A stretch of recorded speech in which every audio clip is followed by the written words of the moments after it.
Amici, ci troviamo in Villino. Questa che vedete alle mie spalle è la chiesa di Villino e adesso salirò alla Pieve. L'inizio della salita per la Pieve è proprio dietro questa chiesa e poi vedete lì c'è il primo tornante tra questa casa e la chiesa qua.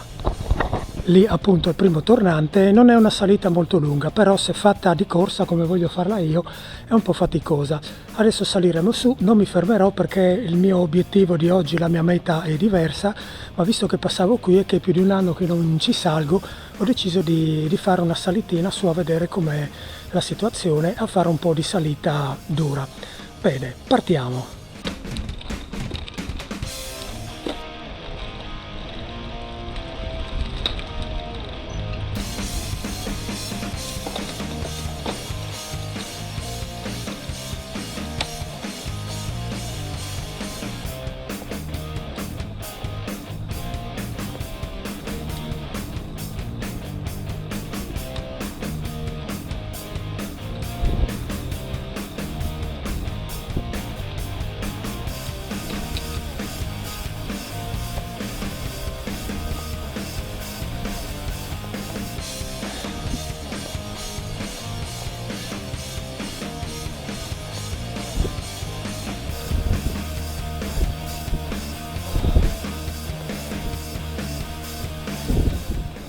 10.7 dipendenza.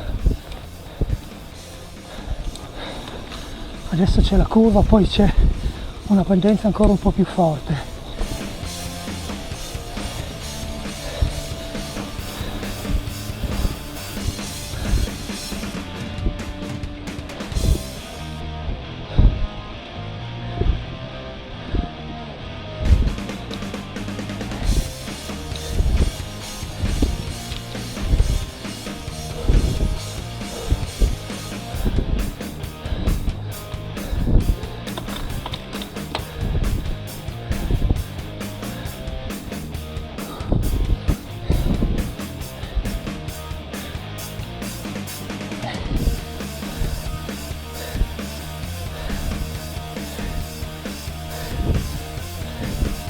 Manca poco, teniamo duro, intanto siamo al 12%.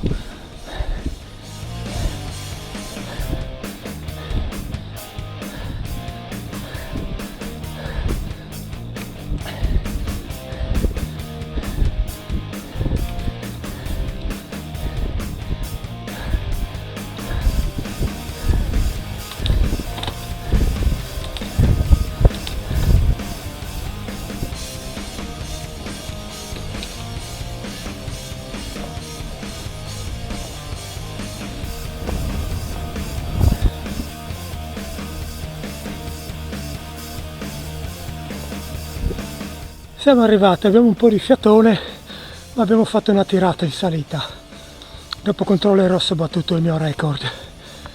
Adesso vi faccio vedere brevemente com'è fatta, ma ci tornerò un altro giorno perché oggi non avevo intenzione di arrivare. Sono di strada, era tanto che non salivo per qua, allora ho detto ma sì, facciamo una tiratina in salita. Allora, questo è il cartellone della Pieve, perché è inserita nel cammino delle Pievi. È un circuito, chiamiamolo così, di Pievi che si possono visitare in pellegrinaggio. Poi magari farò un video apposta su questo argomento. Questa qui è la Pieve di Santa Maria Maddalena. Adesso non salgo su perché ho le scarpette da ciclismo, è un po' problematico salire su. Comunque ci tornerò con più calma e farò un servizio proprio su questa Pieve qui. È una Pieve che ha un po' di storia alle sue spalle e un giorno ve la racconterò. Adesso vi lascio un'ultima occhiata della Pieve e poi tornerò per il percorso che dovevo seguire. Ora discesona e poi giro lungo. Anzi, vi saluto qui così poi faccio la discesa e non sto a riprendere in mano l'action cam. Vi ringrazio per avermi seguito anche in questo video. Se il video ti è piaciuto ti invito ad iscriverti al canale, a spuntare la campanella, così rimarrai sempre aggiornato sui miei prossimi tour in bicicletta, sui miei prossimi bike vlog. Bene, oggi posso dire Pieve di Santa Maria Maddalena di Villino, Lucoral è stato qui. Un saluto a tutti da Lucoral.